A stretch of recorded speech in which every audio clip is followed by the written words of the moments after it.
A encíclica Pacem in Terris, Paz na Terra, de João 23, completou 50 anos de publicação no dia 11 de abril. Para celebrar esta data, a Comissão de Direitos Humanos e Legislação Participativa, em parceria com a Comissão Brasileira de Justiça e Paz, realizam este seminário com a finalidade de discutir a atualidade dos principais tópicos que emergem dessa encíclica, como os direitos humanos, o desenvolvimento, a questão nuclear, a reconciliação, o meio ambiente e a teologia da construção da paz. A encíclica Paz na Terra é o documento mais célebre do magistério de João 23. Para João Paulo II, o seu pontificado revelou-se uma elevadíssima profecia de paz que encontrou na Pacem in Terris a sua manifestação realizada, quase um testamento público e universal. Na mensagem para o Dia Mundial da Paz de 2013, Bento XVI cita a encíclica recordando que a paz implica principalmente a construção de uma convivência humana baseada na verdade, na liberdade, no amor e na justiça. Trata-se de um documento que marcou época, sob diferentes aspectos. Ecoava um oportuno grito de alerta ante uma humanidade cercada de ameaças à paz mundial, em pleno contexto de Guerra Fria e de corrida armamentista. Eram gritantes as desigualdades sociais, as várias formas de violação aos direitos humanos, fome, desemprego, condições de trabalho subhumanas, colonização, migrações forçadas e etc. Na América Latina, o processo revolucionário cubano ensaiava seus primeiros passos, desde sua instalação em 1959, mas já com notável influência sobre os processos de lutas em várias partes do mundo, inclusive sobre os povos africanos em luta pela sua independência política das metrópoles europeias. No caso da sociedade brasileira, estava em curso e numa onda crescente as lutas pelas chamadas reformas de base, dentre elas a reforma agrária, sob a liderança das ligas camponesas. Aliados aos camponeses, o mundo operário e o movimento estudantil tratavam de dar o seu recado, inclusive sob o impulso dos centros populares de cultura, do movimento de cultura popular e de outros sujeitos históricos. No âmbito da Igreja Católica Romana, respiravam-se os ares renovadores do Concílio Vaticano II, que aconteceu de 1962 a 1965, convocado pelo mesmo Papa João XXIII, desta vez não para emitir sentenças condenatórias contra o mundo moderno, mas para com ele abrir diálogo em busca de autorrenovação, de se voltar a serviço da humanidade, bem como de rever suas estruturas internas, buscando organizar-se a partir da referência a uma igreja-povo de Deus. Perspectiva posteriormente frustrada pelas orientações pastorais seguidas pelos últimos sucessores de João XXIII e, mais recentemente, reacesa, graças ao estilo renovador do atual Papa Francisco. Trata-se de um documento de cerca de 80 páginas. Eu estou com ele aqui em mãos, publicado pela Edições Paulinas, que é importante, quem desejar adquirir, tem à disposição de todas as pessoas, distribuído em 5 partes, além de breve introdução. Ordem entre os seres humanos, relação entre os seres humanos e os poderes públicos, no seio das comunidades políticas. Relação das comunidades políticas entre si. Relação dos seres humanos e das comunidades políticas com a comunidade mundial. E diretrizes pastorais. Que pontos da encíclica Pacem in Terris que em português é Paz na Terra, merecem especiais destaques neste momento de rápida rememoração. Sublinhemos os que consideramos mais impactantes e mais atinentes aos desafios presentes. A partir de então, consagra-se uma expressão densa de significado, sinais dos tempos, a designar o surgimento de algo novo naquela conjuntura. Podemos sublinhar 3 desses sinais dos tempos. Primeiro, o despontar das classes trabalhadoras, com crescente tomada de consciência de sua dignidade e de sua condição sujeito de direitos, a começar pelos direitos econômicos, em direção aos direitos políticos e culturais. Segundo, o surgimento da mulher como sujeito político. Torna-se a mulher cada vez mais consciente de sua própria dignidade humana. Não suporta mais ser tratada como objeto ou instrumento. Terceiro, o despertar dos povos oprimidos contra a colonização e a favor de sua organização autônoma e independente. A Paz na Terra acentua e estimula o protagonismo de todos os cidadãos na configuração da vida pública, bem como na produção e na distribuição dos bens comuns. Ganha lugar de destaque no documento o reconhecimento do direito e do dever de participação ativa dos cidadãos e cidadãs na vida política, estimulando inclusive a alternância de dirigentes. Ao frisar a importância de se fazer cumprir o bem comum como critério de justiça social, alude à necessidade da justa distribuição dos bens, inclusive fundiários. Entenda-se reforma agrária. Denuncia a situação injusta a que são submetidos os refugiados em distintas partes do mundo, ao tempo em que clama pelos seus direitos, propondo como critério de tratamento aquilo que hoje se tem chamado de exercício de interculturalidade, diálogo interétnico de mútuo respeito com disposição de aprendizado recíproco. Aponta os graves riscos por que passa a paz mundial, denunciando com vigor a corrida armamentista, clamando por um desarmamento, já que não é razoável aplicar somas vultuosas em armas diante de crescentes necessidades vividas pelos povos. Nas diretrizes pastorais, são elencadas várias pistas de enfrentamento dos desafios apontados.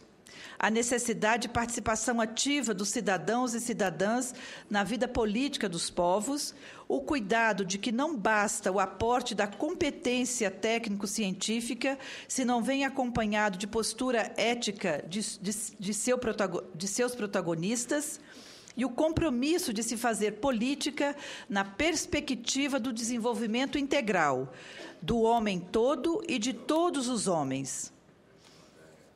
Aspecto que depois seria aprofundado tanto na Constituição Pastoral do Concílio Vaticano II, quanto na encíclica de Paulo VI, publicada em 1967. Eis apenas alguns poucos pontos sublinhados de passagem no texto da encíclica, cuja atualidade reside antes em seu espírito ético-político do que numa pretensa reedição literal de suas propostas, até porque temos aí meio século de distância, durante o qual muita água rolou debaixo da ponte de nossa história. Para o Frei Carlos Josafá, teólogo dominicano, o documento Paz na Terra constitui a melhor formulação ética da dimensão social do Evangelho e que se torna operacional pelo empenho de não ficar em uma elaboração teórica abstrata. Inaugura uma análise dos sistemas industriais, econômicos, agrícolas, e estas análises lançam uma grande luz sobre as raízes e causas das exclusões e desigualdades sociais. Ainda segundo o teólogo dominicano, a encíclica amadureceu a ideia de uma democracia social, respeitando e promovendo os direitos individuais e sociais, em oposição a todo golpe que rompesse com a marcha de democratização progressiva do país. E acrescenta: o pontificado de João XXIII é uma das maiores guinadas na história da Igreja, à busca de um evangelismo radical que já inspirava o coração desse grande discípulo de Cristo. Para finalizar estas breves observações, quero ressaltar a atualidade do documento. As reflexões, as recomendações nele contidas podem e devem inspirar a todos e todas, quantas e quantos querem contribuir com uma nova ordem social baseada numa escala de valores que possa orientar projetos para a humanidade globalizada e pós-moderna. Era isto que eu gostaria de colocar nesse primeiro momento e agradecer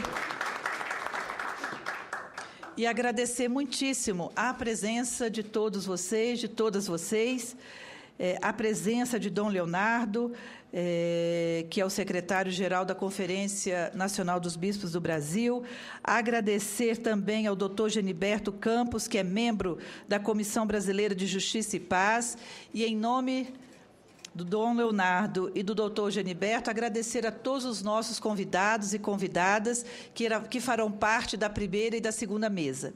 Quero aqui também agradecer a presença dos nossos colegas senadores, senador Paulo Paim, senador Eduardo Suplicy, que está aqui presente, que também irão colaborar conosco durante as nossas mesas de trabalho. Desta forma, então, eu concedo a palavra a Dom Leonardo Ulrich Steiner, depois secretário-geral da Conferência Nacional dos Bispos do Brasil. Senhora senadora Ana Rita, senhores senadores, senhora deputada, todos os demais convidados, me permitam dizer irmãos e irmãs.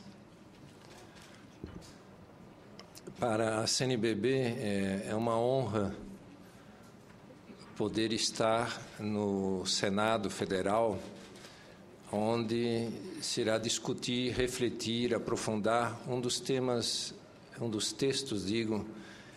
mais importantes da nossa Igreja nos últimos tempos.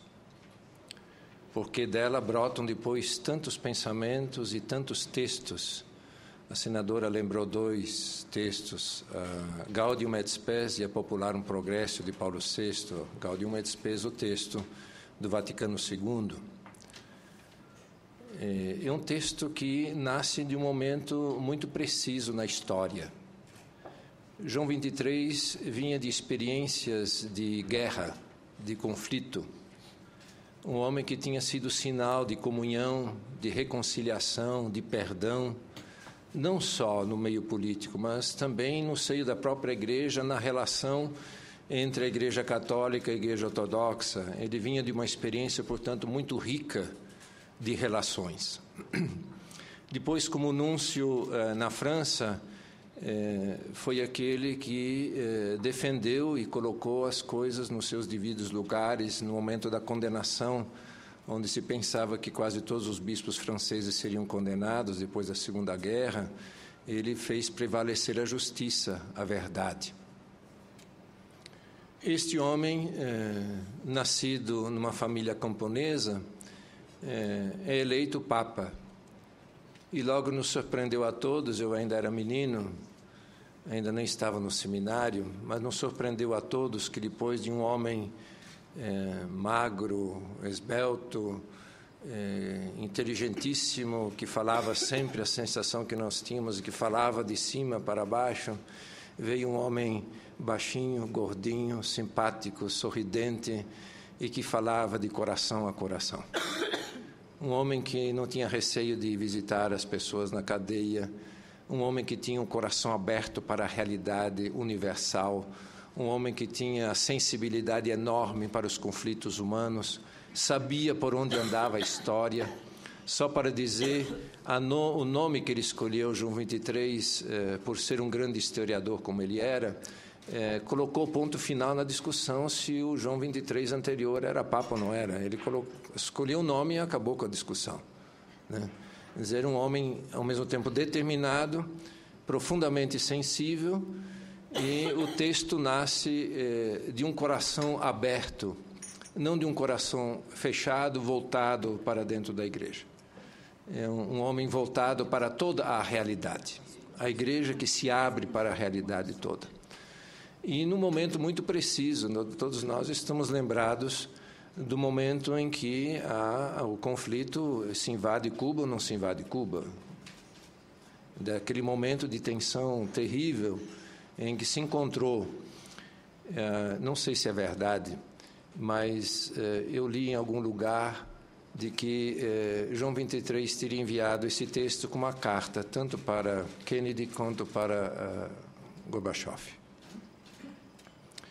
Quer dizer, no momento de maior tensão, nasce um texto muito significativo, onde cuida da convivência humana, cuida das relações humanas, cuida das relações internacionais. Uma igreja que não está falando de cima para baixo, mas uma igreja que está falando às pessoas, trazendo às pessoas a responsabilidade, a responsabilização. Nesse sentido, como lembrou também a senadora, é um texto eminentemente político. Político no sentido de cuidado. Os gregos, quando falavam de política, diziam do cuidado pela cidade, pela polis. No sentido melhor, mais profundo e mais dinâmico da política, é um texto eminentemente político, porque é um texto preocupado com a humanidade. Lembrando aqui tantos elementos colocados pela senadora, nós hoje poderíamos reler esse documento procurando tirar dele esses elementos políticos tão necessários, inclusive no momento nosso brasileiro de hoje, com toda essa movimentação de rua, das ruas melhor. Então, queria parabenizar a senadora pela iniciativa, e eu gostaria de agradecer, inclusive, em nome da CNBB. Não posso agradecer em nome da Igreja Católica, porque é um documento que ultrapassa a Igreja Católica, ultrapassa. Eu achei tão bonito no sínodo de outubro passado, quando nos falou durante o sínodo o primaz anglicano, onde ele inicialmente agradecia a possibilidade de se dirigir ao sínodo da Igreja Católica, dizendo que o Concílio Vaticano II e os textos de João 23 tinham sido muito importantes para todo o Ocidente. Quando nós agora refletimos um texto, nós estamos pensando para lá de toda essa questão do Estado laico e assim por diante, todas essas discussões. Nós estamos aqui, certamente, senadora, preocupados com as questões da humanidade, questões da nossa sociedade, onde todos nós, as diversas igrejas, as diversas religiões estão muito inseridas. E todas elas preocupadas, em primeiro lugar, com o ser humano. Com o ser humano. E eu diria mais, é um texto que nos remete para os pobres. Para terminar, gostaria de lembrar um texto muito bonito de Teresa de Calcutá, quando ela nos convoca a cuidarmos daqueles que o Estado já não cuida mais e que são desnecessários à sociedade. E um texto que nos remete para essa realidade. Um texto que nos remete para nos abrirmos e sabermos acolher essas realidades todas que estão diante de nós, mas, em primeiro lugar, cuidarmos da pessoa humana, Para aqueles que buscam viver o Evangelho, seguir o ensinamento de Jesus, nós sabemos que cada pessoa humana é um filho e filha de Deus. E especialmente aqueles que ninguém cuida. Muito obrigado, senadora, muito obrigado a todos que estão aqui, que participarão do debate. Creio que vai nos ajudar muito. Inclusive pode ajudar a essa casa que tem se preocupado, vários senadores têm se preocupado realmente com causas muito importantes. É um bom trabalho.